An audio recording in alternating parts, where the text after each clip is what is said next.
Guys আজকের দিনটা ছিল 21শে ডিসেম্বর আর আজকে ছিল রবিবার। তো রবিবার দিন আমরা চলে গেছিলাম সন্ধ্যেবেলায় বসিরহাট মহকুমা যে নতুন স্বাস্থ্য মেলাটা খুলেছে, এটা একদম নতুন ওপেন হয়েছে আর কি দুদিন আগেই। তো যাই হোক সেখানেই আমরা চলে গেছিলাম ঘুরতে। তো এখানে এই মেলাটায় আমরা আগের বছর আসিনি, তো এই বছরে এলাম। তো মোটামুটি অনেক বছর পরই ধরো এই মেলাটা এলাম, তবে এই মেলাটা একটু ছোটো আর এটাতে কিন্তু কোনো টিকিটও থাকে না। তো এসে ভাবছিলাম কি করব সেটাই আমরা বুঝতে পারছিলাম না। এসে এসে আমি আর আমার ভাইয়ের অবস্থা দেখো, আজকে প্রচণ্ড ঠান্ডা ছিল বাইরে। তো যাই হোক আজকে প্রথমেই নিয়ে নিলাম আমরা ঘুগনি। তো ঘুগনি খেয়ে নিলাম, তারপরে অনুষ্ঠান দেখছিলাম, বিভিন্ন রকমের অনুষ্ঠান হচ্ছিল মেলাতে, সেগুলোই দেখছিলাম আমরা। তারপরে অনেক কিছু খাবার ছিল, তবে এই স্প্রিং পটেটোর রোলটা আর কি খেতে ইচ্ছে করছিল, বাট খেলাম না, কারণ এখানে এটা খুব একটা ভালো বানায় না। আগে একবার খেয়েছিলাম এক জায়গায়। তবে যাই হোক আজকে আমি আর আমার ভাই ঠিক করে নিয়েছিলাম কিছু একটা তো করতেই হবে, যখন মেলাতে এসেই পড়েছি। তখন ফাইনালি আমরা এই ড্রাগন ট্রেনে উঠে পড়েছি আমি আর আমার ভাই।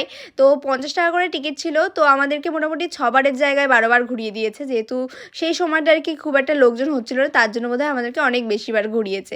যাই হোক আমাদেরকে 12বার ঘুরিয়েছে, আমরা তো প্রচুর আনন্দ করলাম আমি আর আমার ভাই এটাতে উঠে। তো অনেক দিন পরে উঠলাম, আর আমার ভাই জানো তো এটাতে উঠে একটুও ভয় পায়নি। তো ফার্স্ট টাইম মনে হয় ও কোনো একটা রাইডে উঠলো আর একটুও ভয় পেলো না, এরকমটা হলো আর কি। যাই হোক আমরা অনেকবার ঘুরে বেশ মজা পেয়েছি। তো দেখো আমাদের ড্রাগন ট্রেনে চড়া অবশেষে কমপ্লিটও হয়ে গেল।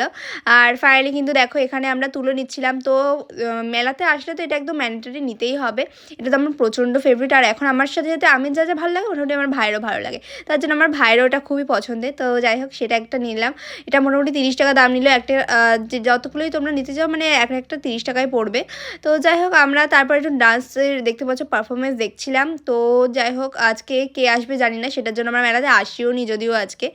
আজকে দেখলাম এই খুদে বাচ্চাগুলো নাচ করছিল, তো ওদের নাচটা দেখলাম। তারপরে আমরা ভাবছিলাম আর কি খাওয়া যায় এখানে, তো আর কি খাওয়া যায় সেটা খুঁজতে খুঁজতে ফাইনালি আমরা কিছু একটা তো পেয়েই গেলাম। আমরা ফাইনালি চলে এসেছি পাপড়ি চাটের দোকানে।